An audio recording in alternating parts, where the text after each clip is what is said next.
Bienvenidos a un nuevo capítulo de La Hora del Miedo. Soy Ezequiel Rivero, estoy con Mariano Morita y Julio Otero y estamos con un invitado especial en este capítulo de hoy que es Agustín Acevedo Cánopa, crítico de cine, novelista, escritor, psicólogo. Qué aburrido, que nos tanta cosa. acompaña. Bienvenido Agustín, gracias por acompañarnos. Bueno, muchas gracias. Ya vengo escuchando el programa, está re bueno. Así que nada más aparece. No, sí, los estoy escuchando, obvio. Saludos a mi mamá. Y a todos los que me conocen. Bueno. No, hace un montón que queremos grabar esto. Sí, este capítulo está en pendientes hace 1000. ¿Un año fácil? Un año fácil, creo, por lo menos 9 meses. Cuando empezó la pandemia ya estaba en agenda, seguro. Sí. A full. Es un capítulo particular que es sobre el director S. Craig Zahler, que tiene 3 películas, como dijo nuestro amigo Darío, todas buenas, las 3 son buenísimas. Y es un capítulo en que quizás nos estamos yendo un poco del cine de terror, quizás pisando un poco el culto, pero es medio de mentira. Esto todo porque lo querés hacer enganchar en el nombre. Pero bueno, sí, no es un director que un poco... Digamos que más que hacer cine de terror es una persona que se dedica a investigar el terror de la vida y el horror en las personas, digamos. Porque en las películas pasan cosas que son horribles. Pero bueno, no sé, previo a grabar, Agustín estaba comentando y diciendo cómo arrancar el capítulo y se le ocurrió que preguntarnos a todos... ¿Cuál fue lo primero que vimos o cómo fue nuestro acercamiento a la obra del director, digamos? Bueno, a mí siempre me gustó Street Fighter, ¿no? El juego. Y nunca fui particularmente buen jugador de Street Fighter, pero siempre me gustó. Y bueno, y un día vi en un Tumblr una especie de GIF animado de Vince Vaughn destrozando un auto. Y dije, ¿esto es Street Fighter? ¿Qué es esto? Quiero porque la bonus stage, ¿se acuerdan de Street Fighter? Era mi pantalla favorita. O sea, a mí me reembolaba pelear, pero me encantaba la parte, porque yo peleaba mal, pero si llegaba a la parte del bonus stage me fascinaba, porque me parecía re interesante la idea de romper un auto con mis propias manos, y de repente vi a Vince Vaughn haciéndolo y parecía real, y eso fue lo que más me fascinó. Y dije, ¿de dónde es esta película? Y entonces tuve que hacer un research bastante breve, y apareció esta película y dije, voy a ver esta película. Y la primera vez que la vi con audio, porque claro, lo que había visto era un GIF, ya cuando la vi en la película me pareció fascinante. Dije, este director, hay algo ahí. Y fue como amor a primera vista. Entonces, para mí ese fue mi acercamiento inicial con la película de Vince Vaughn, esta Cell Block 99, ¿es? Sí, 99. 99. Voy a contar el mío, que es muy colorido. Pero básicamente era una bella Navidad en Uruguay. Estábamos ahí con la familia de Julia, festejando, y de repente llego, no sé, creo que era tipo 31 de diciembre. Y estaban el padre y el hermano de Julia mirando la tele, y están viendo como un western. Y me siento a ver un poco, y lo siguiente que veo del western es como a alguien le cortan tipo... O sea, viste la escena. Lo escalpan. Y bueno, vi la escena de la muerte final de Bone Tomahawk, la primera película de Zahler, que la vi de nuevo ahora y me sigue pareciendo la muerte más espantosa que vi en el cine, creo. Y esa fue mi introducción. ¿Esa es la que le meten el hierro hirviente dentro del estómago o es otra? Porque ahora no me acuerdo bien. Es cuando lo escalpan y después agarran la escalpada y se la meten en la boca y luego lo dan vuelta y lo cortan a la mitad. No es tanto lo cortan a la mitad. Lo que ocurre es horrible, pero no es en sí ese tema. Bueno, igual ahora podemos hablar de... Hay algo como claramente con Zahler y cómo muestran la violencia, que es muy particular, muy visceral y muy choqueante, como decís, pero no es en sí por... Es muy horrible, pero no es por lo que se ve tanto, porque ya hemos visto gente escalpada, no sé. Todos hemos visto eso. Todos hemos visto gente escalpada. ¿Quién no vio gente escalpada? Sí, desde ¿Quién escalpó a alguien una vez? Tipo, en un momento de furia. Es una cuestión de cómo... de puesta en escena, pues lo pone de una manera exacto. Que, aunque sea un muñeco truchísimo o lo que sea, duele verlo, pero por el lugar, el momento en el que lo pone y lo inesperado que es verlo. Pero ¿sabes qué? Hay algo re interesante ahí, que es que mira, el otro día presenté, fue una cosa muy rara, en Cinemateca presenté Saló de Pasolini. Y primero, muy gracioso, ¿no? Que estaba lleno Cinemateca un sábado a las 7:30 de la noche, 7:30 de la tarde para ver Saló. Es como, qué gente rara esta. Pero yo fui a verla y dije, o sea, la había visto hacía 10 años, ponele. Y dije, esto no me va a impresionar porque, tío, yo he visto cosas peores, ¿no? Ya a esta altura. Y sin embargo, claro, lo que es terrible es el universo en el que estás. Entonces, o sea, cuando pasan esas cosas, no es necesariamente lo gráfico de esas cosas lo que te aterra, sino cómo te prepara. Y exactamente es al contrario en este sentido de que a veces que hagan algo que van a decir que van a hacer es más terrible que algo que aparece de sorpresa. Entonces es como cuando, por ejemplo, le dan de comer a una mina una torta, no me acuerdo si una torta con clavos adentro. Saber que ella lo va a comer, digo, ya prepararte, lo hace mucho más doloroso que si de golpe se lo hubiera comido. Lo mismo que con la caca, lo mismo que con el escalpe. Es muy interesante eso. El contexto en el que yo hace mucho no miro Saló, pero en el contexto en el que se da, donde para los que lo están haciendo hacer es un motivo de festejo, es un motivo hasta de placer sexual ver que pasen esas cosas, y se genera un clima donde ya te empieza a horrorizar no solamente lo que ves en la imagen, sino la generalidad. Es como, sí, es todo punto de vista. Es que lo más terrible de Saló, cuando la vi de vuelta, es como hay una cosa media farsesca, ¿viste? Que esto no importa, está todo bien, estamos festejando, que esa gratuidad es lo que lo vuelve más terrible. A mí me re perturbó. O sea, ahora de vuelta, ¿viste? Yo creyendo que no me iba a perturbar, la vi de vuelta y dije, tipo, esto es bravo, en serio. Sí, es que esas lógicas son siempre... a mí Saller me hace acordar en algunos casos a algunas películas de Takeshi Kitano, cuando de repente las situaciones de violencia duran literalmente 1,5 segundos, muy chiquitito, pero inesperado, que explota de repente, y sentís como una especie de rechazo inmediato, como que ¡pah! Como que te duele verlo.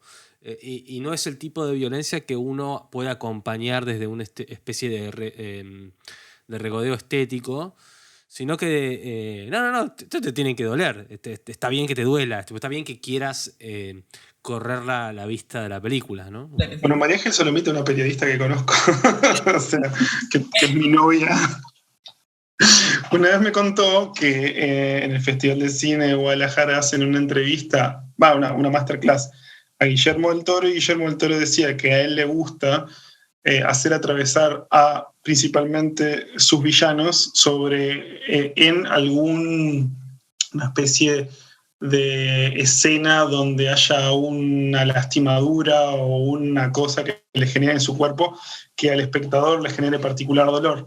Y sin gustarme demasiado Guillermo del Toro, debo reconocerle que a veces tiene escenas donde, sin mostrar demasiado o sin entrar en el universo gore puro, te impactan bastante. Está la escena de cuando le hunden la nariz a botellazos a una persona en el laberinto del fauno, pero también después está cómo le cortan el labio al villano. En esta última que hizo, que tampoco me gustó, a uno de los personajes que está tratando de buscar al espíritu de su novia o su exmujer, le sacan la nariz a piñazos, y no sé, es como muy efectivo eso, ¿viste? Como que a veces lograr el efecto de dolor es simplemente pensar suficiente qué podría doler. Yo cuando era chico me acuerdo que en mi liceo a un pibe lo acuchillaban en la axila. ¡Ah! Esa es la reacción. Esa es la reacción. Habían ido a un partido de básquetbol y en la salida hubo un lío y le acuchillaban en la axila. Y a mí me parecía terrible eso, o sea, porque loco no se murió, o sea, simplemente le acuchillaban la axila, pero la axila es algo terrible, no sé, es como que es un lugar donde no te imaginas que pasan cosas. Sí. Y es sensible. Por eso me estaba acordando de una vez, no me acuerdo si fue en algún capítulo del podcast o en alguno de los textos del newsletter, que yo mencionaba algo sobre como el gore disonante, como si fuese como en música, una nota que no te esperás cuál es la que va a venir. Y de repente es eso, es como encontrar un lugar donde cortar, en este caso, que es como, ¿por qué cortó ahí? ¿No? Como que no te imaginas, no tenés la anestesia visual de haber visto las suficientes veces que esa violencia haya sido infligida sobre algo o alguien, y de repente es algo nuevo que nunca viste, entonces ese dolor mimético es nuevo. Entonces es como... ¿Se acuerdan de la película Ecos Mortales, la de Kevin Bacon? Sí, Sí, por la vimos hace supuesto. poco, está buenísimo. Sí. Está bastante bien. De hecho, o sea, obviamente siempre se comparaba con Sexto Sentido y salía perdiendo, pero hoy en día como que hay cosas que es mejor que Sexto Sentido en algunas cosas, pero lo que quería hacerse hincapié era esto. La película no me parece tan memorable, pero había una escena que era que como el recuerdo o el espíritu de la muerta, que cuando la estaban violando a ella, aprieta los dedos contra el piso y se le salta la uña.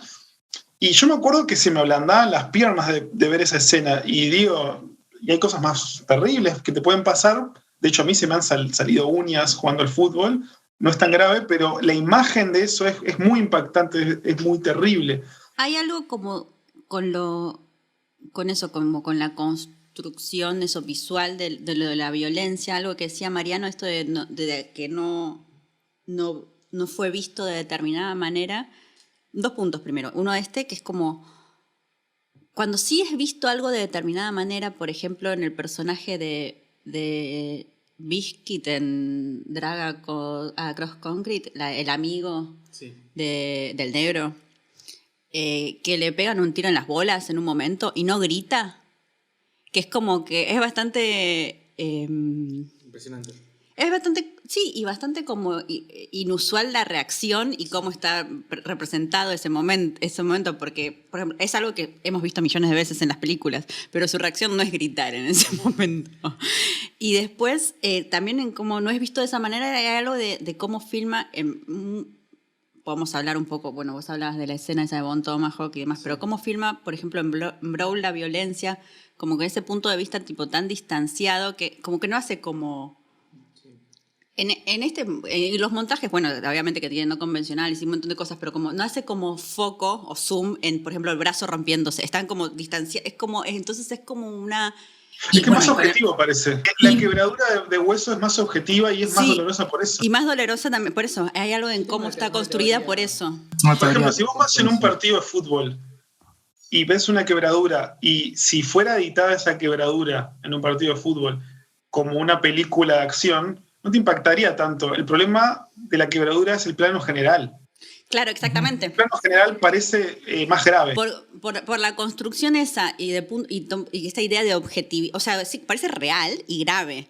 Y además hay algo que hace como que este personaje de Vince Vaughn, que es como tan, preciso y contundente y contenido, hay algo como en esta cosa violenta que es él, que lo construye de forma muy particular, pero no es como una película...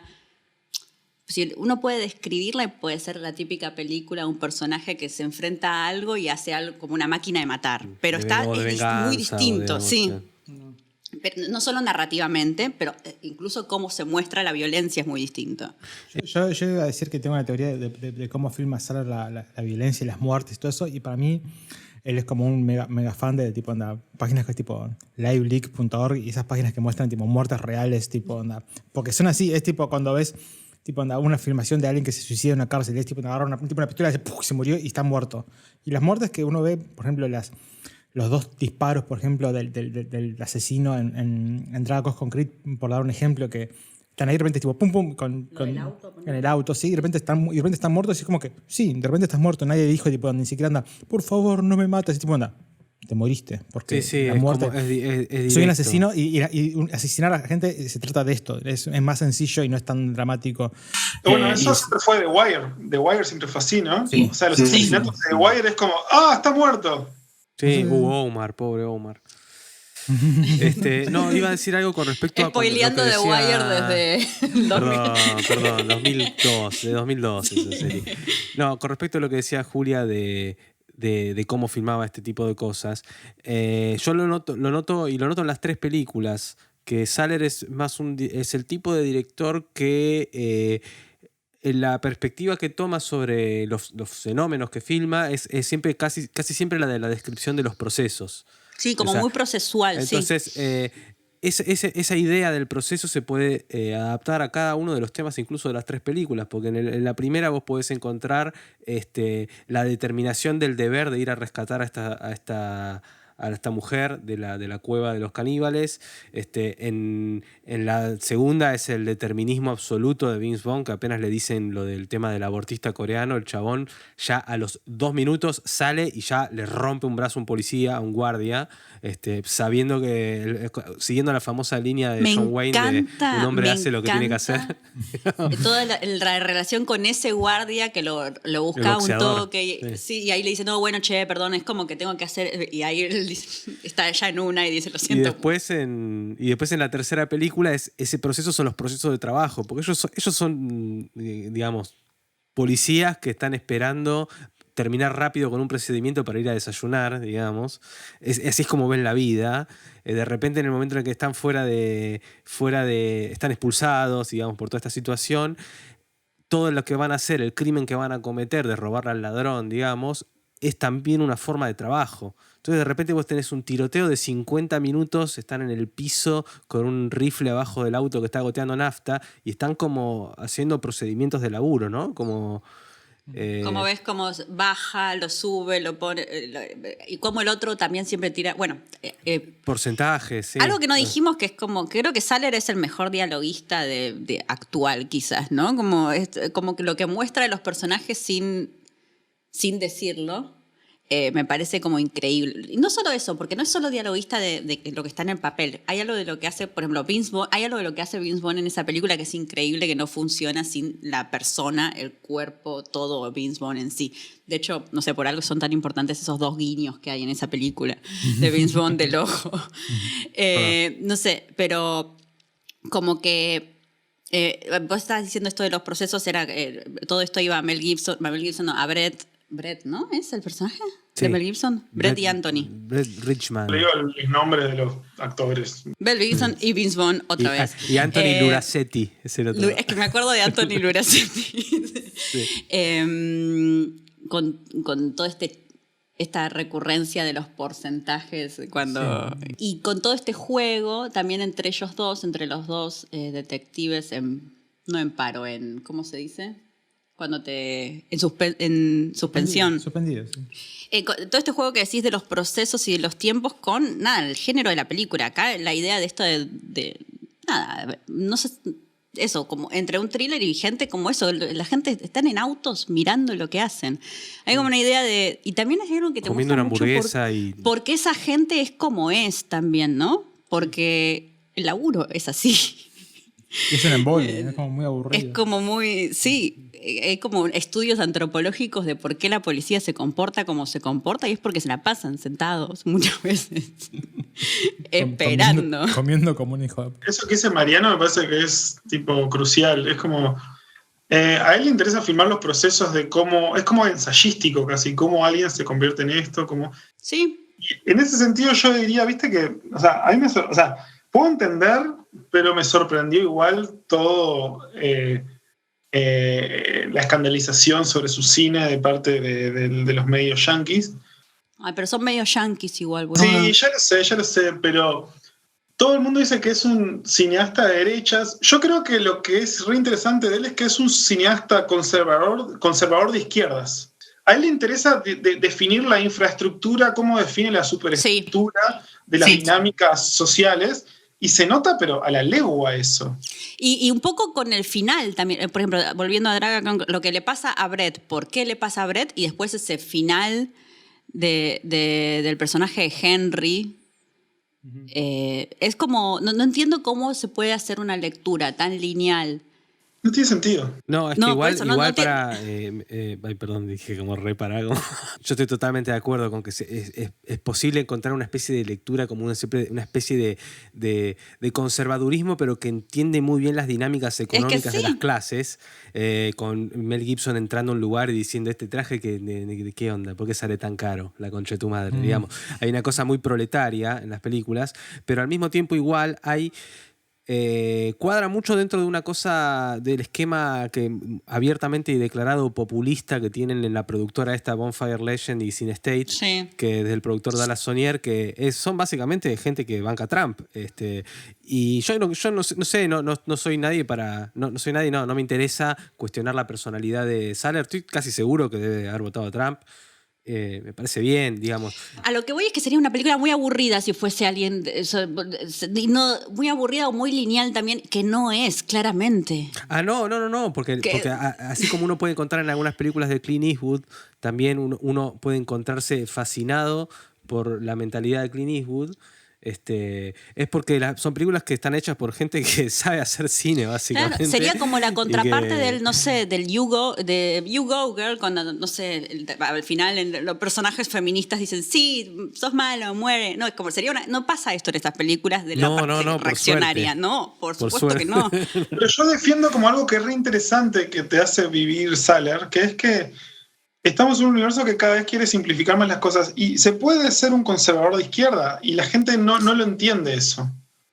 A mí me encanta que me pone muy incómoda ver cosas de Saller. Como que nosotros importamos como una idea muy yankee sobre que de la izquierda y derecha que es igual a liberal y conservador y no es exactamente lo mismo. Sí. No, claro. Entonces eso es algo que Saller te hace entenderlo, me parece, que es que el loco es re de izquierda en realidad en su cine, pero yo creo que es de izquierda porque se ampara en el cine de los 70, que el cine 70 es bastante de izquierda o bastante facho. O sea, no hay punto, o sea, bastante de derechas o bastante de izquierda. Pero el cine como mítico es de izquierdas. El tema es que estamos en un paradigma que nos trata de hacer pensar de que conservador es igual a derecha y izquierda es igual a liberal, que no es exactamente eso, y me parece que Saller es un muy buen ejemplo de eso. No solo es un muy buen ejemplo, sino que sabe esta discusión y pone en tapete muchas cosas de una forma que está, o sea, por algo está actuando también Mel Gibson, Vince Vaughn, no sé, como pone en tapete un montón de cosas, por algo, no sé, la parte más declarativa de Drag Across Concrete es Don Johnson tirando esos discursos, pero después si no hay un montón de cosas, esos dobles finales, digo, pone en tapete cosas, y no sé, por ejemplo, la frase de la mujer como... Te puedo decir que no la dos ves o en tres, otras películas. El diálogo de la mujer que dice, no, yo no me consideraba racista Me quiero ir a la mierda acá. hasta que, bueno, viví, no sé. Sí, hasta y vos que ves que es nos un tuvimos negro mudar que acá. le tira la gran gaseosa a la frase, piba. es una gran frase. Es excelente. Es una gran frase. Porque pero Paje, yo no entiendo, o sea, me saca de quicio porque no. Lo que está hablando es cómo una persona puede cambiar de opinión y cómo puede ser afectada por su entorno. No está diciendo la película, esto es la realidad, vos tenés que cambiar de opinión por eso. Y es tan literal los análisis de estas cosas que... No, y también es literal como hay algo de... No sé también porque se la agarraron... Es muy tonto igual que se la hayan agarrado... Sí, se la hayan agarrado tanto con Drag y no con Brawl. Porque a mí me parece, por ejemplo, que... Brawl es más complicado. Brawl es como el personaje es racista, del stand central. No sé si pero que puede llegar, hay más identificación, hay más amor. Yo no le veo que tenga tanta... En Drag me parece como un escenario muy complejo en que muestran muchas estructuras y muchas... y en los finales, a mí me parece clave los finales. Es como si querés ir hacia la linealidad, ¿qué te dice de toda esa historia? O sea, claramente no te está diciendo aguante, no sé, ¿qué dicen que dice? No. Aguante Trump, aguante... No, el chabón te arma héroes clásicos en principio, en primer lugar. Y la tradición clásica norteamericana, y también es uno de los motivos por los cuales también a mí me gusta mucho Saller, es que parece estar entendiéndola, digamos, más allá de los guiños que él proponga hacia situaciones de tensión desde el momento, como por ejemplo ponerte que justo el día que la mina que le habían dado la licencia por embarazo va al coso y por haber salido del hogar, haber ido a trabajar, le dieron un tiro justo con la mediecita de su bebé, uno lo puede leer así si quiere, Te está ¿Qué, contando qué eso. es lo que estás leyendo? ¿Qué estás leyendo en esa primera? No, digo, uno puede hacer una lectura, siempre buscar la lectura conservadora en todos lados y la vas a encontrar, pero digamos, si uno se queda solo con eso, ya sea por rechazarlo o por abrazarlo solo para llevar la contra, que también puede ser claro. una opción, en realidad la que tenés es que son todas películas sobre... En principio yo diría sobre héroes determinados y por eso también funciona mucho lo de los procesos. Sí. Yo veo un Tomahawk y veo un chabón que vio The Searchers y vio Río Bravo, ¿entendés? Un chabón que vio a Hoxie Ford haciendo una película de terror western y está pensando en eso el chabón. Y después el chabón mete todas estas otras cosas, pero porque también sabe el contexto en el que está, sabe que hace películas algo sensacionalistas y está bien que las haga. Es que yo estaba tratando de pensar cómo lo definiría él. Y obviamente que tengo dos versiones, ¿no? Para mí es como una especie de engendro mutante de John Ford o la versión de izquierda de Michael Mann. Porque Michael Mann, es como... A mí me encanta el cine de Michael Mann, ¿no? Pero es un gran creador de mitos del capitalismo. O sea, el loco, todos los personajes son personajes en el cual el deseo de avanzar es lo que los impulsa, y el deseo de avanzar tiene que ver con un deseo económico también en la mayoría. Uh-huh. Y el arco de ellos es dramático y a veces es negativo, pero al mismo tiempo justifica el medio y lo que ocurre. Los convierte en héroes. En cambio, el cine de Saller es al contrario, es como que el arco siempre está determinado de cómo el capitalismo los termina arruinando a estas personas. Y cómo está todo atravesado por esta cuestión capitalista que en realidad se alimenta a ellos o los vampiriza. Sí. En Michael Mann, al contrario, es el capitalismo en el fondo es lo que hace avanzar a estos tipos. Son como héroes capitalistas, todos estos. Pero hay como algo... si puedes decir, no puedes decir que no hay algo como... No me sale decir esperanza y suena como una palabra como muy ñoña para hablar de Saller, pero que mueve las cosas. O una motivación que excede todo un determinismo. Sí, algo es como... clásico, por eso, sí. Por eso, sí. Esa cosa heroica que dice Mariana. Pero es como muy... Porque en Brawl, por ejemplo, podría ser que lo despiden del trabajo, como lo ves, y él tiene que empezar a laburar de esto y se ve metido en esta. Pero lo que define que él agarre el laburo ese que no le convenía es que quería licencias parentales para estar con su mujer y su bebita. O sea, no es toda una contradicción lo que pasa, es una tragedia, es como si fuese que él paga un precio por entrar ahí. Y ese precio incluso se expresa, ellos habían tenido un aborto, se expresa en una forma monstruosa del aborto encarnado con esta cosa que es como súper terrible, como fuera de campo flotando toda la película, lo del desmembramiento. El fetito desmembrado. Por eso hay algo de terror ahí en eso. Es como que Udo Kier es un chabón de terror. Sí, lo ves y ya. Yo creo que todas esas decisiones terroríficas que hace Saller y medias border y tipo, ¿por qué hace eso? Se pueden resumir muy bellamente como que porque es un metalero. Es un metalero fanático. Es que sí, puede ser. Tiene oscuridad metalera en su ser. Apoyo completamente. Vos era batero de una banda de black metal.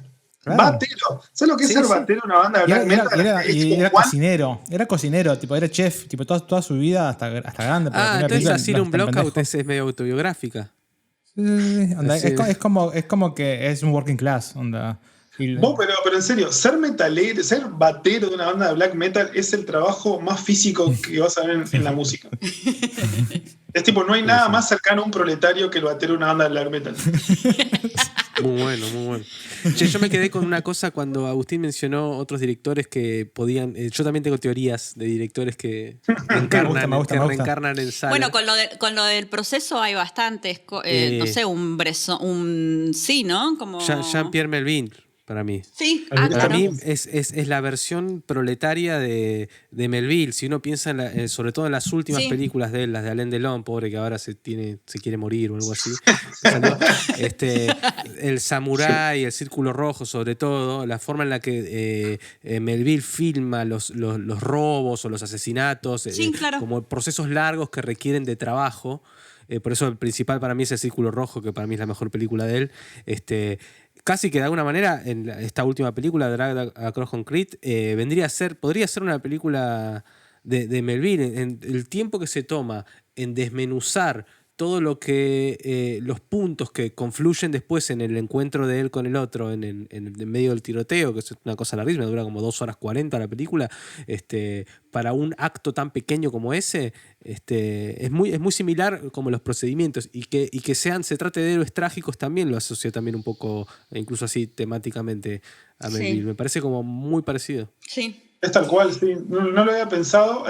Cuando Julia dice eso, pensé en Bresson, pero es más Melville que Bresson. Sí. Es re Melville, tenés razón. Melville, pero Bresson también es de procesos, claro. Pero Melville es más de género.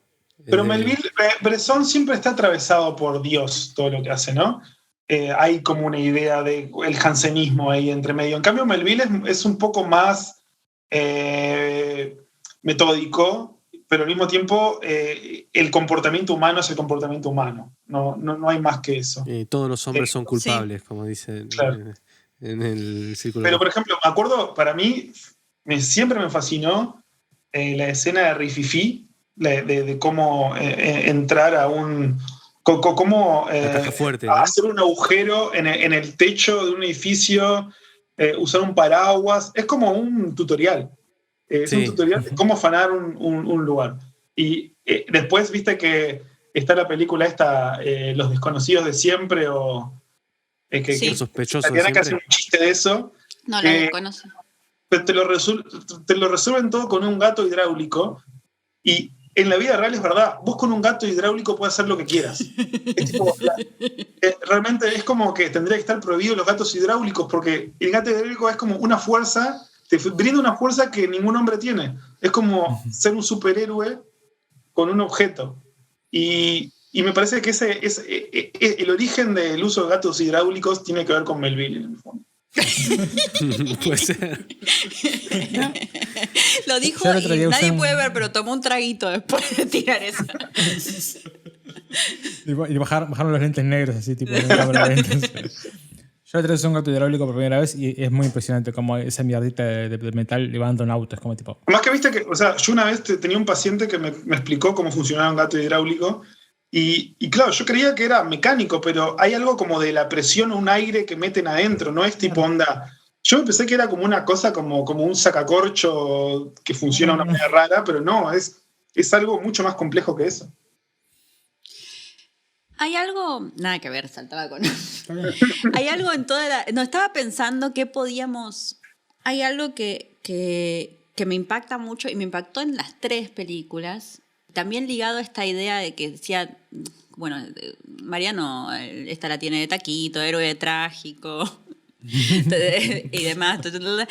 Pero esta idea como del amor que también se puede ver y se ve como en escenas muy similares, por ejemplo, en Brawl y en Bone Tomahawk, con esta como connivencia, o cuando hay un personaje en jerarquía a otro, pero que le miente para que no sufra.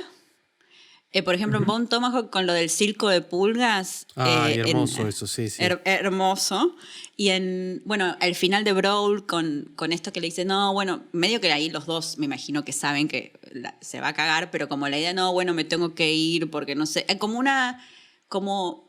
y eso no pasa en drag, que si bien drag, por eso digo que hay como en los otros sí una... Pasa. ¿O no? Sí pasa, pero distinto.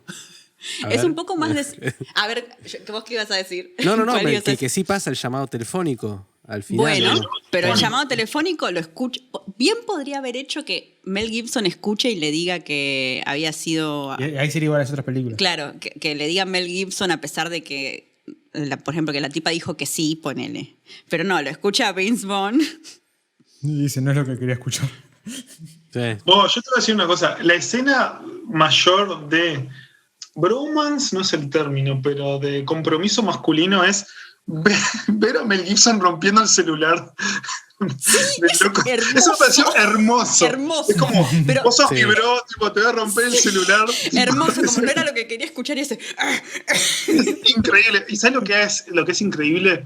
Que es que Craig Saller no genera sonidos. Porque es verdad, rompes un celular, no tiene mucho sonido romper un celular. Sí. Tipo, entonces vos ves el loco pegándole y no hay nada espectacular, simplemente está rompiendo y como está frustrante. costando el celular.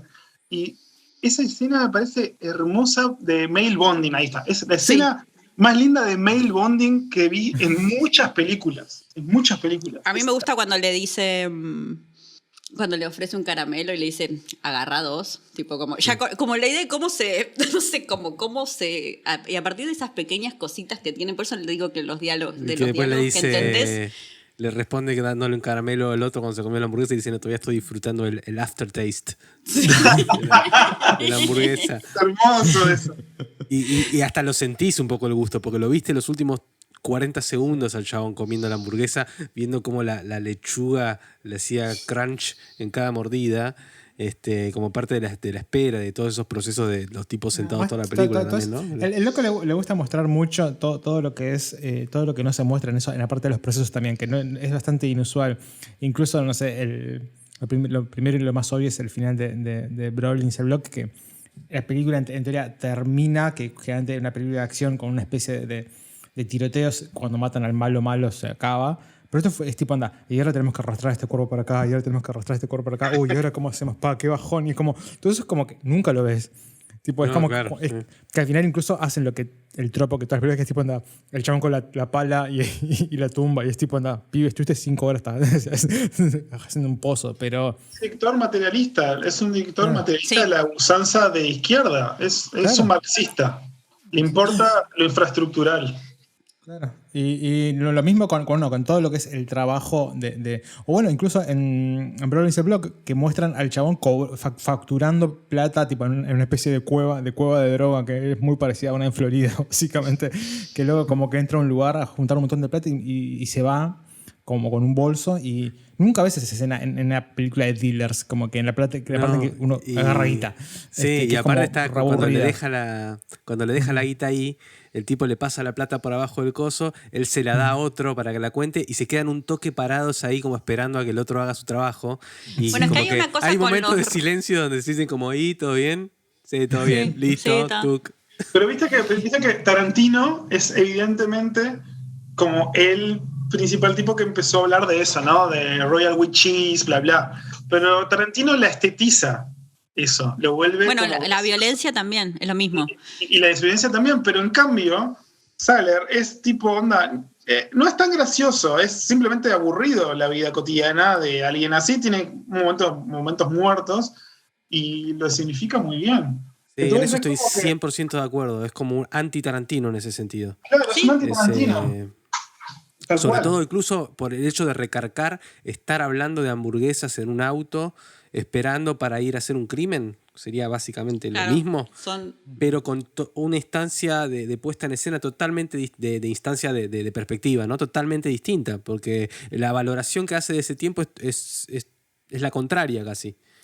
Construye los personajes, demuestra el tedio, muestra que el tedio lo vivieron 1000 veces, porque tienen un montón de patrones que van repitiendo, de forma de que tipo, no, ahora dormís vos, ahora duermo yo, ahora como esta cosa, ahora tipo, es como que tipo, hicieron eso millones de veces, es una fiaca horrible, tipo, jamás te dirán en la vida que ser policía es ser eso, están reacostumbrados, mientras que en Tarantino es como, mira qué cool, estamos yendo a hacer igual esto. A mí me encanta Tarantino, pero hay algo que es que no está jugando a los tiempos muertos, no está jugando a la violencia, claro. Saller. Les son útiles los tiempos muertos, son parte del trabajo. Claro, ¿no? Sí. Exacto, no está jugando, no es pop. No, es simplemente aburrido como lo debería ser. Y con la violencia lo mismo, Tarantino quizás incluso eso, gráficamente puede ser más violento, pero no duele lo mismo. No. A veces duele Tarantino. Pero no duele lo mismo. Hablar de específico de... Tarantino, la última vez que me dolió algo de Tarantino, pero que sí duele, es... Yo tengo un gran problema con la nariz porque me quebré la nariz, entonces me identifico. Pero cuando... Cuando hablan de representación, ¿te sentís representado en Sal? La lata de comida de perro en la cara. Sí, eso me afectó pero tengo un problema con la nariz porque como me pasó... cuando veo eso me perturba, pero si no me afecta mucho Tarantino. A mí no me afecta, incluso es como aplaudir, esa escena es aplauso. Yo aplaudí, yo hice así. Depende, es que a veces Tarantino no es tan consciente de lo que hace, a veces es extremadamente consciente de lo que hace. Hizo de todo Tarantino con respecto a la violencia. Sí, hizo de todo, sí. Yo querría, pero bueno, hay que pensarlo. Va a durar 8 horas, aviso. No sé qué. Yo una cosa que no nombramos y que podemos tal vez como hablar es un poco como por arriba un pantallazo de lo que está pasando con las películas y qué es lo que va a pasar después, no sé, porque una cosa también que simplemente no nombramos es que es un director que arrancó de nuevo por el diario tipo sin un mango. Las primeras películas son muy baratas y no parecen baratas porque hay directores indies de terror o de cine de género que se nota, y en ninguna se nota particularmente. Puedes pensar y te pueden decir que Bon Tomahawk es barata, pero nunca sentí que es barata de ninguna forma, y me parece eso que no pasa en ninguna película, porque me parece que es bueno técnicamente en lo que usa, agarra sus recursos y los usa lo mejor que puede. Pero si lo pensás como que la primera película es un western de terror con una historia muy sencilla, que es como que, bueno, tal vez esta película, porque además por lo que conocemos, porque ves sus entrevistas o lees notas sobre él ya hizo como 40 guiones, es una especie de máquina de escribió varias novelas que Mariano incluso le hizo un par, ¿no? Después contanos. Después cuento, sí, leí una, sí. pero... Y después la segunda es como una película de prisión, donde el loco va saltando de género. Siempre son películas de Saller, pero va saltando de género, porque la segunda es una película una prison movie, digamos, una película en la cárcel, súper metódica, súper clara, siempre siendo el mismo personaje, siempre como muy aún más, en cierta forma más simple que la primera. Y la tercera es una cosa que es como un thriller policial, digamos, digamos. Nórdico, pensé que te iba a decir. Nórdico. No es un thriller. No. Es bastante poco nórdico. No, pero como que tipo dice, bueno, voy a contar esta historia, pero para contar esta historia tengo que armar todo. Entonces tienes toda esa primera parte que es larga, donde te va mostrando cómo va cada personaje y cómo se va armando. Entonces es como que, no sé, me parece muy lindo ver como un director que me suena que, al igual que Tarantino, volviendo a esa comparación, es una persona que es muy fanática del cine y ama el cine, sí. y vio mucho. Como que está... Y es como... Parece como una especie como de superhombre, como de, bueno, voy a hacer esta película, ahora tengo más plata, voy a hacer esta película, ahora tengo más plata. Y me fue mejor, ahora voy a hacer esta película. Es tipo, no, bueno, ¿qué vas a hacer ahora? Es como... Y seguramente va a ser algo raro, pero es muy lindo seguirle la carrera. Espero que haga algo, o sea, desde el 2000. Lo que haga, tipo, donde sea como, no sé, me parece muy bello del director ver como esa progresión y cómo se va. Yo quiero que filme. Sé que además le gusta mucho hablar, pero no llegué a ver miles de entrevistas y cosas que hace. Pero sé que tiene como 40 guiones por ahí dando vueltas. Sí, tiene millones de ideas. Tiene algunos que se filmaron incluso. Y tiene muchos libros, no sé, tiene como 5 o 6 novelas, por ahí me estoy diciendo cualquiera con el número, pero tiene varias novelas. Yo leí la última, que justamente es la que va a ser su próxima película, supuestamente, o está anunciada, que es rarísima, no me lo imagino ni en pedo, pero no sé, la novela fue divertido leerla, hay algo del tono que por ahí está, pero sentía que estaba viviendo una historia medio Tim Burton, medio David Lynch mezclado con Tim Burton, medio extraño, no sé, hay que ver qué pasa con eso. Yo no lo leí, pero literaria, o sea, si yo creo que se renota que es escritor, no sé por qué. Sí, pero se nota. Pero es que para mí hay una herencia de Cormac McCarthy mega heavy, tipo, anda en las películas. Yo nunca leí nada de él, pero ya por así decirlo, en Bon Tomahawk, o sea, esa idea de lo abyecto, lo bizarro, lo jodido dentro de ese universo está completamente emparentable en Meridiano de Sangre. O sea, claro. Realmente hay algo del mal radical, de algo terrorífico, insoportable que tiene que ver con Cormac McCarthy.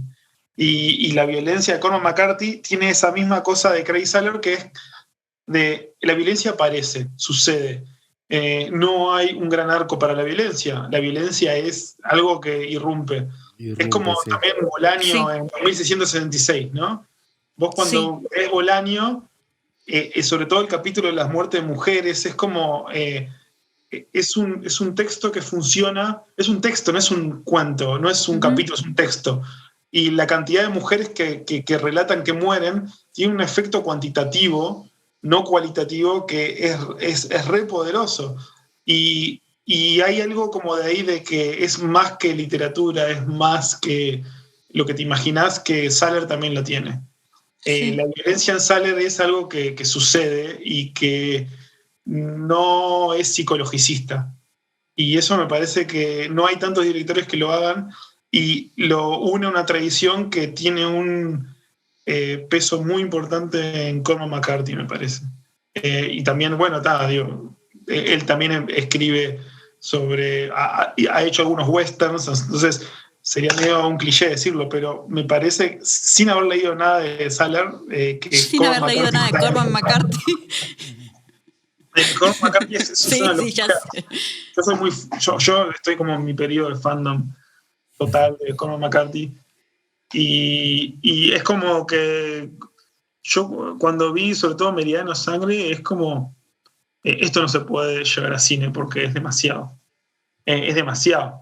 Y ni siquiera te ayuda narrativamente. Hay veces que hay tanta muerte, tanto violencia que altera la narrativa normal literaria de los hechos, pero ese es el efecto, eso es lo que quiere generar el loco, que es que te avasalle, que es demasiado.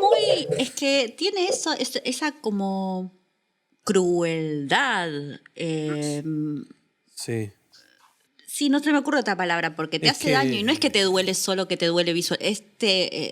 No, es que hay un mundo que es cruel. Sí. Es que es lo que para mí también agarra en la tradición del western, ya sea como western clásico o western en la época que tiene que ser, o como western urbano podría ser en las otras dos películas.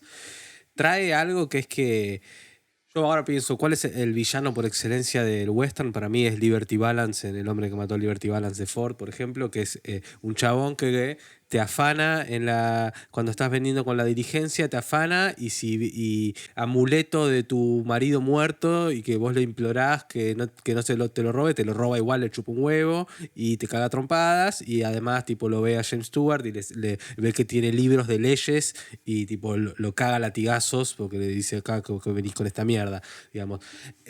Saller para mí agarra una especie de tarea que terminó en el western y agarra y dice, ya el mundo es mucho más cruel que esto todavía. Y de repente se alcanza niveles de crueldad que Liberty Balance quizás no hubiese imaginado. Pero yo veo algo en el momento cuando en la última película, ¿no? Cuando viene el tipo este enmascarado y se mete como al negocio y empieza roba el coso y le dispara hasta las papas fritas y hasta la tele.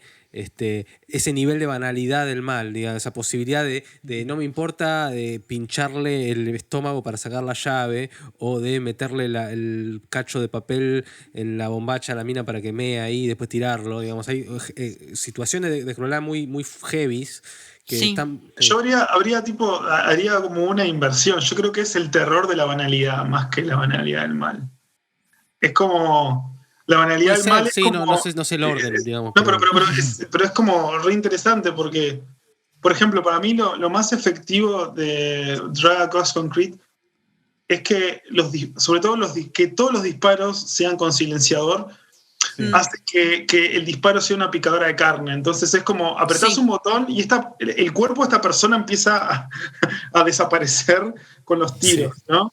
El disparo en la mano de la mina que tiene el hijo, cuando al amigo del otro tipo que le disparan primero en las bolas, es como que el hecho de que no sea ruidoso y que no griten hace que en realidad se genere como una especie de disonancia cognitiva entre lo que es un tiro y lo que es despedazar un cuerpo, y eso es completamente fascinante, me parece.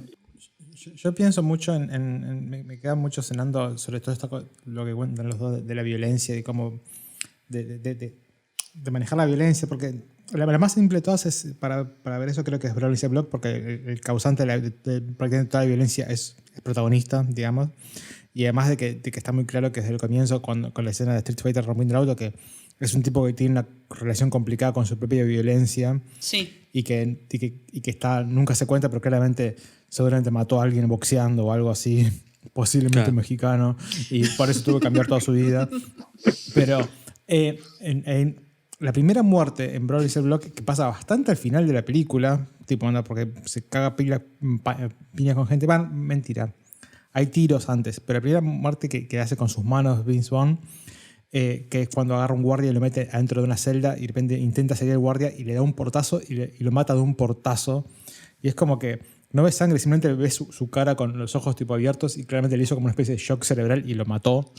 Y el otro guardia dice tipo, ¿lo mataste? Y el otro dice, sí, ya sé lo que hice. Dice, y como que ese, que lo dice en inglés, tipo, I know what I did, es como, tipo, resume un montón, tipo, no, es como, tipo, no, sí, agarré la fuerza con mi brazo, hice todo así, el loco se entró ahí y ahora, tipo, no, ya está muerto. Es como que Quiero hacer funciona así. un paréntesis. ¿Y saben quién es ese guardia? No me acuerdo. El niño de The Sandlot. El protagonista. ¿Cómo? Necesito ¿Cuál es volver a esa? ver eso. Necesito. Espero no estar inventándolo. Espero que no, porque me parece Sandlot. muy bueno. Que gordo no. no le he prohibido pasar, Hércules me vigila. No, el nenito, el que cuenta la historia. No sé si Lo es que el pasa es que yo me protagonista. acuerdo de Sandro del golero. ¿Te ¿No era acordás el golero? de Benny de Jet Rodríguez? No. ¿Quién No, cómo claro. olvidarlo? Sandlot es la de. No, me confundí de Sandlot con The Big Green. The Big Green No. es la que está el gordo pecoso. Y de Sandlot es el loco que juega bien al béisbol. Sí. de béisbol. El Wow. perro. Sí. Sí, Bien. la de la pelota de Baby Ruth. Que le La tiran de la pelota de Baby Ruth, exactamente. Mirá, y él es el guardia de... Ah, me acordé de una cosa hablando de ese momento de las cárceles. Me parece que hay un tema que está muy interesante en Brawling Cell Block, que es las cosas de las que uno se tiene que despojar, ¿no? Como que, no sé si es algo por ahí, estoy medio pensándolo en el momento ahora, pero si está en todas las películas, que es el despojarse de la humanidad, ¿no? Por ir metiéndose, son todos caminos al infierno de alguna forma. Sí, las obvio. películas. Las tres Muy son literal en Bone Tomahawk, muy literal en Brawling Cell, en la otra por ahí no tan literal, pero igual un poco sí, porque es meterte en el submundo. La escena con la camioneta tirada, tipo ahí, es el infierno. Todo lo que pasa ahí es tipo en el fucking infierno. Entonces, La las tipa tres películas, gateando claramente. para matar a otra persona. Sí, que igual Drag tiene eso de que está todo podrido igual, Sí. el mundo. No, El mundo entero está podrido, claro. Sí. En las otras dos hay un descenso muy gráfico. Sí. Y particularmente en Brawling Cell Block, que yo creo que es la que mejor representa esa idea de ir voluntariamente al infierno. Porque aparte él sabe a dónde está yendo, ya desde el primer segundo, como les decía antes, cuando le tiran, le muestran el celular la foto de la mujer y le dicen lo que le van a hacer, a los 2 minutos, a los 30 segundos ya está haciendo todo lo posible para ir al infierno. Porque sabe que eso es lo que le toca hacer y sabe lo que es lo que hizo para llegar a la posición en la que está, en la que tuvo que hacer eso. Pero me gusta mucho lo que termina pasando cuando te van describiendo, ¿no? ¿Cómo es Cell Block 99? Es donde ponen a los violadores, a los pedófilos y a los psychotics, dice, y no sé qué más. Y cuando le dicen eso, él dice, bueno, ¿y qué haces? No, yo soy psicótico, le dice. Yo soy psicótico. O sea, no soy ni violador ni pedófilo, pero puedo aceptar ser psicótico para contarle ir ahí. Entonces va y se enfrenta a los chabones más poronga de la cárcel y los caga a piña. está ese personaje que nunca vemos la cara, que habla de otra cárcel. Que claramente Él te quería hablar, claro. Un pedófilo horrible. Ese es tremendo ese chabón, porque ese chabón se hace medio amigo de él, es buena onda el chabón. Es re buena onda y está ahí en ese último recóndito del peor círculo del infierno. Y se lleva bien con él, es como que él se iguala a ese chabón, de alguna forma. ¿Te acuerdas de Es el chabón Brooklyn que le Nine-Nine? dice- Tipo el capítulo que Jake Peralta lo mandan en cana básicamente para que sea como un... No, lo mandan en cana porque le hacen una joda a él, lo joden, tipo un mafioso, y luego es amigo de un tipo que come niños. Y es un actor de Saturday Night Live, y es un tipo re agradable, pero cada tanto surge el tema de, vos sí, sos un capo, pero me acuerdo que comías niños, tipo comías, y el loco decía que había comido 6 personas y media, y es como terrible, tipo, pero al mismo tiempo es como que la serie es un tipo amoroso, re crack, re bueno. Es que esa contradicción está buenísima, porque él llega ahí y en todos los lugares en los que está, y vos tenés que vivir, tenés que comer la comida que te dan, cagar en el lugar donde te dicen que tenés que cagar, o lo que sea, pero está ahí, está ese tipo, y hasta incluso hay detalles donde cuando pasa esto de que lo encierra junto con el otro, le dice, no le des de comer, así se tiene que comer al otro, le dice.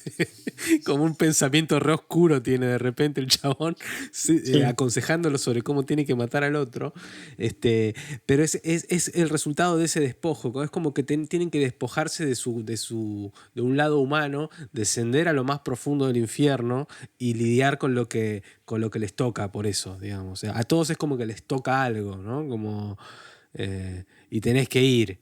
Tipo, hasta incluso el chabón con la pierna rota en Bone Tomahawk o ir hasta o llevar el robo que hicieron hasta el final, porque ha sido en vano todo lo que hiciste, todo el trabajo que te tomó, llegaste ahí y bueno, tenés que terminar el laburo. Y por eso Mel Gibson va y los caga tiros a todos ahí. Me parece que es un valor re interesante ese de tenés que terminar tu laburo. Sí. Me parece que es algo medio old school, pero me parece que es muy, muy valeroso eso. No, tengo que analizarlo un poco más, pero me parece que alguien te proponga de, bueno, tenés que terminar lo que empezaste. Es muy del western eso. Claro. Es muy bueno y como contradice un poco en pila de cosas de ahora, ¿no? Como de hacerte cargo. Esa es la parte conservadora también que tiene. Como a mí esa parte conservadora me tira un poco. Es tradición, es que sí. El héroe clásico también un poco así. Es importante hacerse cargo. Todos, o sea, es como que la forma de zafar es hacerte víctima de algo. Son muy morales todas. Bueno, algunas muy evidentes, pero hay como una moralidad. Y hay una moralidad también en la violencia. Es una moralidad activa. Es una moralidad activa. El problema de ahora es que el cine está lleno de una moralidad pasiva. O sea, y esta es una moralidad activa. Y eso me parece re interesante. Digo, ya había antes en el pasado.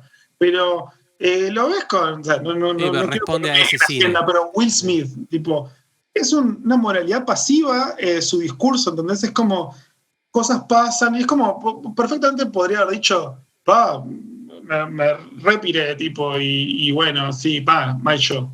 Y sin embargo es como que todo tiene que ser convertido en que vos seas una víctima de tus circunstancias. Bueno, es que tiene que ver con de dónde sale el valor de las cosas y bueno, ya lo hemos hablado en otro Pero momento. me parece re bueno que algún tipo diga, vos, son personajes que se hacen cargo de lo que hacen hasta el fin de las consecuencias. O sea, codificado como western en una, pero bueno, en Vince Vaughn es eso en persona, es como... Él es eso, sí. Él es esa forma. Siempre hizo lo que hay que hacer. Sí, ese es como... ¿Qué es lo que hace? Lo que hay que hacer todo el tiempo, uno atrás del otro. Pero otra cosa, es difícil saber qué hay que hacer hoy en día. O sea, estamos en un universo humano, social, donde cada vez se fue llevándonos desde niños, ¿no?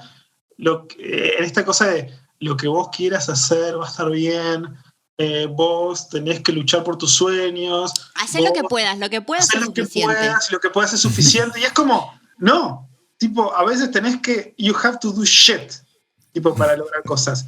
Y me parece que está bueno que alguien te lo recuerde eso, porque todos somos como unos quejosos de mierda, que es como que todo, ay no, lo que me tocó, ay, ¿qué voy a poder hacer? Y tipo, viene Saller, tipo, te dice, no, este tipo tenía que hacer esto y lo hizo y tal. No, pero no es tan tenía que hacer esto, porque además no es tan lineal, porque si lo ves, no, bueno, claro, y bueno, se va del trabajo, además, ¿vieron el intercambio cuando se va del trabajo? De toda esa escena es espectacular. Sí. Lo echan, dice, ok, se va. El otro le dice, che, bueno, cuando volvamos a contratar, dice, yo le dije lo mismo. No sé, como una forma de aceptación y como de hacerse cargo de las situaciones. Bueno, por eso empieza el laburo. Después, o sea, por algo, bueno, hablábamos del guiño antes en las dos escenas. Una es en cuando está en la comisaría, se lo hace a la esposa. Sí. Como que es, él no va a decirle ahí te amo mucho y qué sé yo, porque ya entró, ya es como no hay vuelta atrás, no va a decir te amo mucho en esa situación en la que lo están viendo, pero le hace un guiño que te hace entender eso, como meterse en una, y después está el otro guiño que es una provocación del final, que le dice no te muevas o bueno, pero va cambiando lo que él tiene que hacer, y sin embargo como que toma decisiones y siempre hace lo que tiene que hacer, pero digo, no es como tan lineal de ok, no sé, lo metieron en una y... Es que esa idea de la contraposición de hacer lo que te toca hacer en relación a hacer lo que estaría bueno hacer, que me parece que es un poco el debate, A mí me parece que está en discusión actualmente en el cine, de hecho, me parece, y que es muy minoritario, digamos. El lado de Saller es el lado minoritario, claramente es el lado que está perdiendo, digamos, y que no estaría bueno que se pierda. Que es que uno ve, por ejemplo, bueno, no este año particularmente porque me las perdí todas, pero años anteriores en los Oscars vos veías que casi todas las películas triunfantes en general son todas películas que defienden, bueno, obviamente ya conocemos por todos, ¿no? Todas las cuestiones de minorías, que tienen que ver con cuestiones identitarias, con querer ser libre con uno mismo, con lo que uno quiere y su sueño y lo que sea, y que te respeten a vos como sos y qué sé yo. Y son cada vez menos las películas que tienen que ver con que te tenés que bancar algo que no podés cambiar. A mí una que me gustó, por ejemplo, particularmente, de que estuvo hace poco en los Oscars, había sido la película del sordo, la de Sound of Metal, que era tremenda, porque era básicamente la película que de alguien teniendo que acostumbrarse a que, che, tu vida va a ser así, no vas a hacer otra cosa, no puedes arreglar esto. Y es un proceso re duro.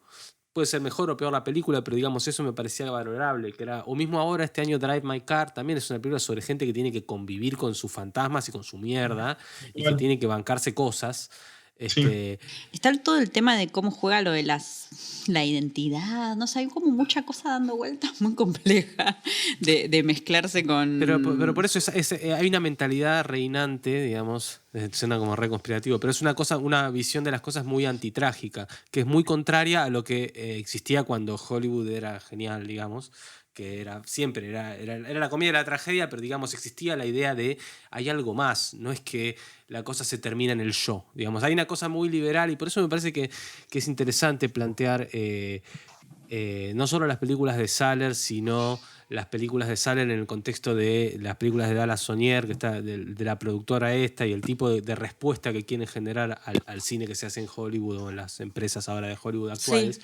que es que tienen una postura que es populista. Ellos abiertamente lo dicen. Nosotros somos populistas. En Estados Unidos los populistas Sí. son como la grasa trampista, de alguna manera. Pero dejando en claro que se trata de la grasa trampista, digamos, sino del trampismo proletario, digamos, que tiene una cosa clasista fuerte y donde claramente uno puede, así como hablábamos antes, de estos posibles tintes marxistas que uno puede encontrar en esas películas, es porque hay mucho conflicto de clase y porque es una realidad política actual en Estados Unidos, donde yo esto siempre lo digo, me divierte decirlo, digamos, en Estados Unidos los gorilas son los demócratas para mí. No le digas esto a Agustín, que es como uruguayo y mucho no puede procesar el No, peronismo. no entiendo, pará, yo entiendo que es un gorila. No. Tengo bastante cultura argentina como para saber que es un gorila. Pero... No las palabras, como comprender.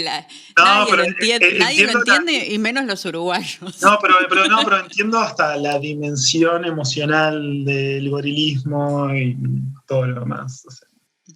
Obviamente el esquema político norteamericano es totalmente distinto al nuestro, pero sí, vos lo que tenés es que el establishment está mucho más cercano a ser demócrata que a ser republicano. Y más aún en un contexto donde el Partido Republicano actualmente no es Bush, que es parte del establishment, sino que es justamente Trump, una persona que todo el tiempo, más allá de después lo que haga, ¿no? Pero que todo el tiempo su postura, al menos de campaña, es una fuerte cosa anti-establishment, que hay mucho, y con una fuerte vocación populista en la forma de dar el discurso, que genera este tipo de cuestiones, independientemente de si son buenas o malas, digamos. Pero hay una cuestión muy proletaria dentro de ese tipo de conservadurismo norteamericano más de los últimos 5 o 6 años. A mí me pasó, por ejemplo, lamento entrar en fases cholulas, pero me pasó cuando una vez conocí a John Lydon, ¿no? Entonces, onda, fui a tomar un whisky con él y de repente, loco, se me puso a hablar a favor del Brexit.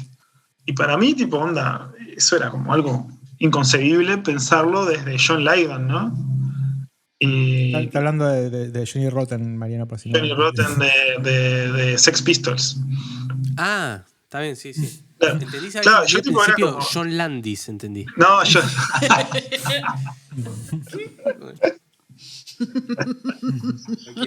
Qué raro Yolanda. El Brexit. No. Y Johnny Rotten se me pone a hablar a favor del Brexit y se pone a bardear y no sé qué. Al principio me costaba un poco el acento porque era mucho más heavy de lo que yo creía, pero empezamos a hablar. Y claro, y en realidad tiene completamente sentido. O sea, es como... Hay una cosa proletaria media como onda anti-inmigrante, como conservadora, que claro, nosotros tenemos unos esquemas mucho más básicos. Uruguay es hasta peor, porque Uruguay es como que la izquierda son los buenos en casi todos los ámbitos. O sea, no hay como mucho mezcla y tipo, no hay como... En el pasado quizás había un populismo de derecha, pero en Uruguay fue desapareciendo y el populismo también es de izquierda. Entonces no hay como puntos grises, ¿no? Pero en Inglaterra o en Estados Unidos, como que hay como una variabilidad y que tiene que ver mucho más con el conservadurismo y el liberalismo que con la izquierda y la derecha. Entonces, cuando queremos transpolar eso, se generan como disonancias muy zarpadas. Sí. Yo voy a comentar una cosa más que Empezala y... chiquita un poco, pero un poco sobre la violencia y sobre la moral que están ¿Perdón, hablando. sobre qué? La violencia y todo lo que es la moral de los personajes. Y es como él trata, no tanto en Brothers y Block, pero sí muy claramente en Dragos Concrete y Bone Tomahawk, de deshumanizar a los villanos. Como que intenta hacer algo que ya no se hace tanto. Humanizar. Deshumanizar. O Black Gloves, Grey Gloves. O sea, claro, por ejemplo, en Bone Tomahawk onda, claramente está haciendo algo polémico que es tipo, onda, pelean contra indios. Entonces, bueno, ¿cómo hago para que peleen contra indios y que sea políticamente correcto? Bueno, son nuestros trogloditas que agarran a sus embarazadas y les amputan las piernas y las dejan ciegas, no sé cuánto, onda. Son completamente indefendibles, son como una cosa horrible. Entonces, bueno, puede hacer tipo, onda, justifica toda la película y es válido porque quiere hacer una película con un villano horrible.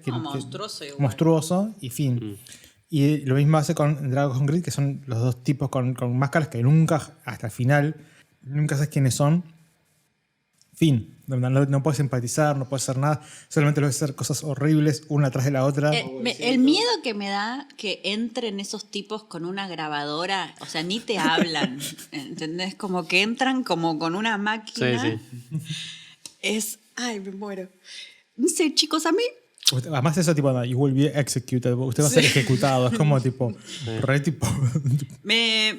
Las películas de Saller me provocan cosas, pero yo nunca vi a nadie tan feliz en toda mi vida, en estos 38 años en el mundo, como Julia, viendo por primera vez Brawling Cell Block. Estabas tipo, onda, sí, dame más de esta película, quiero que esta película siga.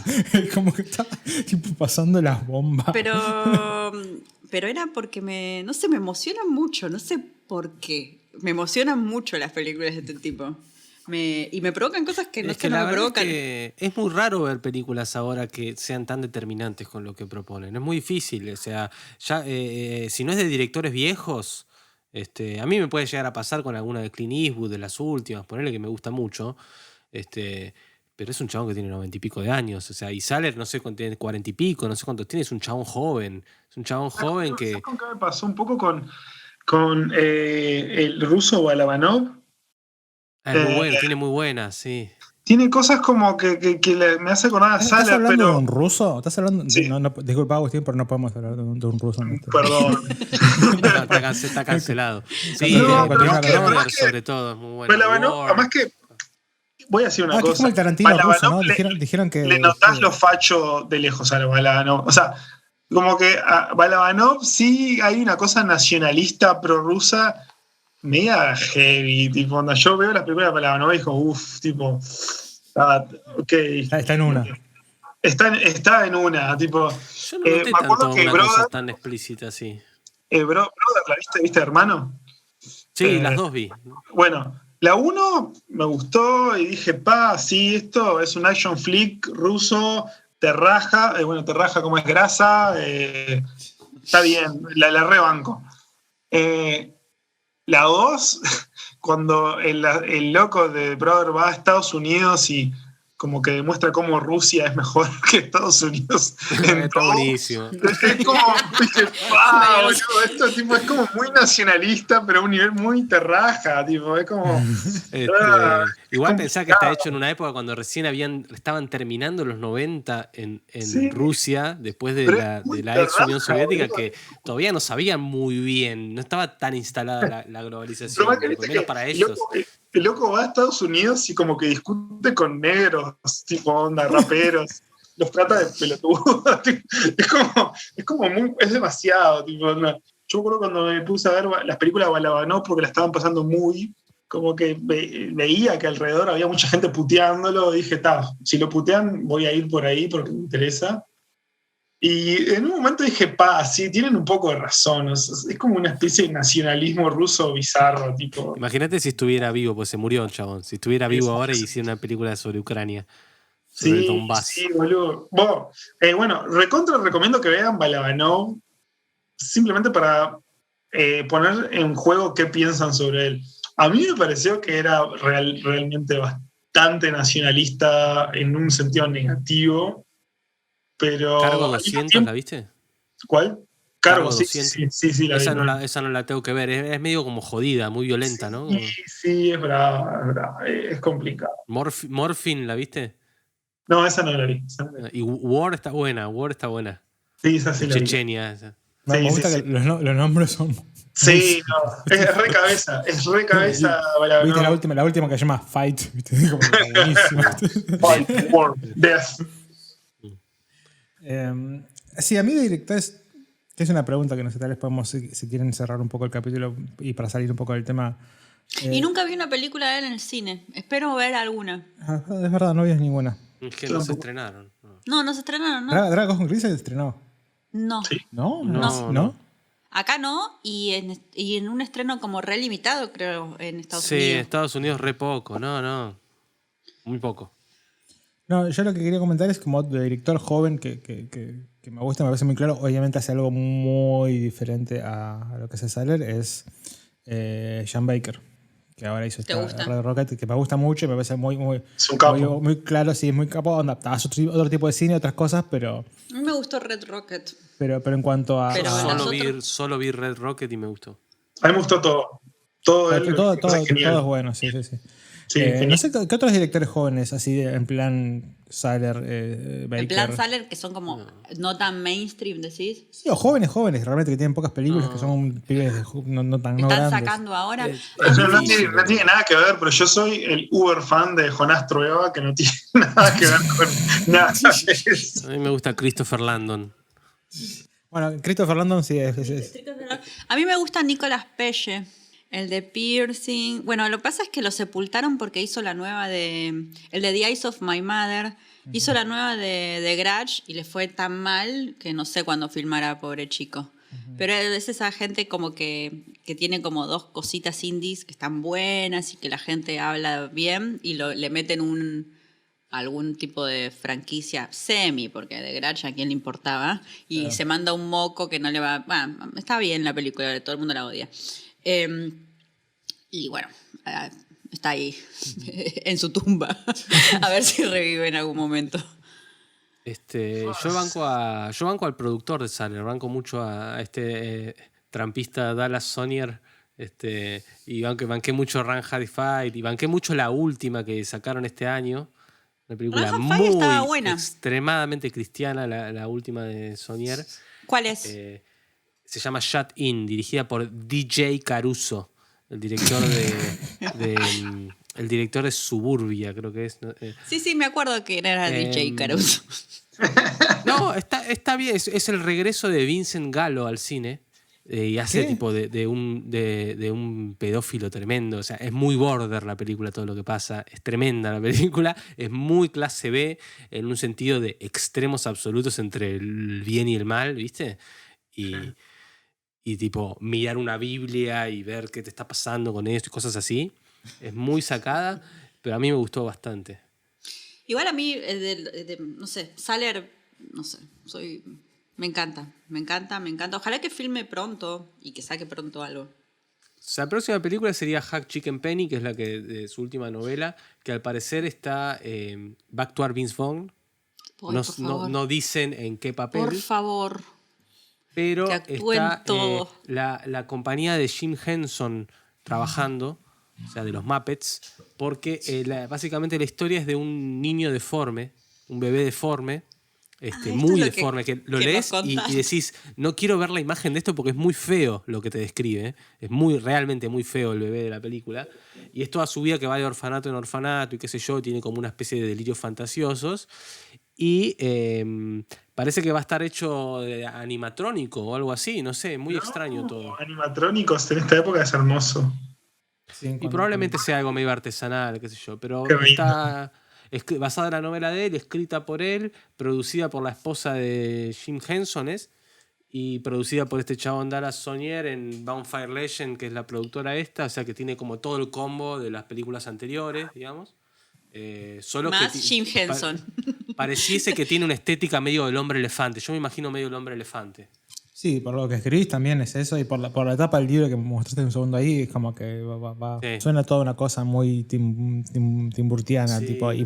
muy timburtiana meets Lynch, tipo, como esa cosa. Sí, da espero que sea curiosidad. mejor que eso igual. O sea, le tengo Sí. fe igual. Y después parece que hay otra película que no se sabe si la va a dirigir él. O sea, la única data ¿Todo que esto tengo... estás viendo como fuentes actualizadas? ¿O Estoy viendo estás fuentes actualizadas en Letterboxd, más que nada. Rates of the Broken Land es una novela de Saller, que Bien. supongo que debe ser medio western. Western, sí. Que tiene ya figura como que es una película que produce Ridley Scott, Ah, Drew Goddard.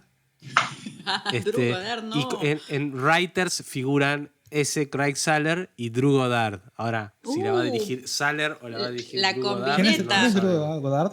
Drew Goddard. The Cabin in the Woods, ¿no? Eso. hoy no hablamos de Nicolas Winding Refn.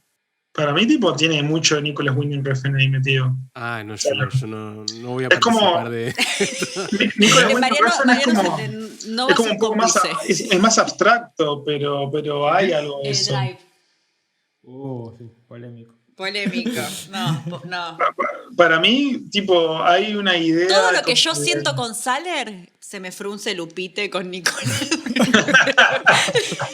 Tipo, no puedo compararlos. Pero bueno. Yo soy un poco fan de Nicolas Winding Refn, pero a nivel estético O puro. sea, ya te lo sé, ya lo sabemos. A nivel estético, justamente. Tengo la campera del escorpión de Drive, sí, es verdad. Pero más allá de eso, no, tío, hay algo como de la sequedad de la violencia en los dos que los puedo Me tira más a la cosa más tarantinesca que lo que hace Saller, digamos. Es como- A mí un poco también. Igual Yo hay muchos no en el directores que recurren a contenido, sino en este tipo de... esteticismo, nada más. También tiene esa cosa como que la violencia es algo que ocurre, que te nombraste, es como que como esa cosa que simplemente es como una especie de evento que tipo, no, bueno, ahora ha ocurrido esto y qué cagada, ¿no? Es tipo, no. Ahora tu cabeza está... Sí, para el caso esparcida también por- podríamos decir que Haneke tiene esa misma Sí. visión de la violencia, o mismo, Bueno, incluso para mí- Bresson, o sea, El Diablo probablemente, o El Dinero, son películas donde la violencia pasa de esa manera, digamos. Bueno, es que viste esa película de Haneke, como era no sé cuántos ensayos Funny Games. para una cosa de No, la, Sí, ¿sabes? fragmentos de La la del cronología del arma azar. que va pasando de mano en mano es Sí. L'Argent, versión un arma, ¿no? Es como la idea de cómo eso va pasando hasta que sucede. Sí. Pasa que ahí yo no coincidía tanto cuando vos decías que había algo en Saller había algo como de tesis sobre cómo terminaban afectando las cosas, que sí creo que este tipo de directores sí tiene más como una especie de... que la película termina siendo casi como el paper de su estudio sociológico. Sí. Yo veo que en Saller están los procesos, pero lo que termina primando para mí es más el heroísmo trágico o cosas que son más trascendentales que algo que puedas definir en... Por más que después puedas encontrar todas esas cosas. Y Yo creo contar que por alguna eso que historia también, ¿no? Porque la cuenta muy prima bien la narrativa. es prima la buenísima. historia. Sí, Por sí, eso, sí. prima la historia y vos si querés podés leer toda una Sí. cuestión sobre las clases. Bueno, creo que hemos hablado largo y tendido sobre este director. Quiero hablar más. Pero bueno, esperemos en breve que haga una nueva película. Y este fue Bueno, gracias a Agustín por haber participado. Espero que hayas pasado bien Sí, y te hayas divertido. sí, sí. Antes también te preguntamos a los invitados por una recomendación, pero hablaste de tu amigo ruso Balonov y ya está el aporte. Después lo ponemos en los links de las notas del capítulo. Así que eso ha sido todo por el capítulo de hoy. Nos vemos en el próximo capítulo. Muchas gracias. Chao. Chao. Adiós. La Hora del Miedo es un podcast creado por Mariano Morita, Ezequiel Rivero y Julio Otero. Pueden seguirnos en Twitter como @Hora del Miedo, en Instagram como @La Hora del Miedo y en Facebook como La Hora del Miedo Podcast. Todos nuestros capítulos están en Spotify, iTunes, YouTube y cualquier otra aplicación de podcast. También nos pueden escuchar en nuestra página web, lahoradelmiedo.com, donde pueden también suscribirse a nuestra newsletter que acompaña cada uno de los capítulos.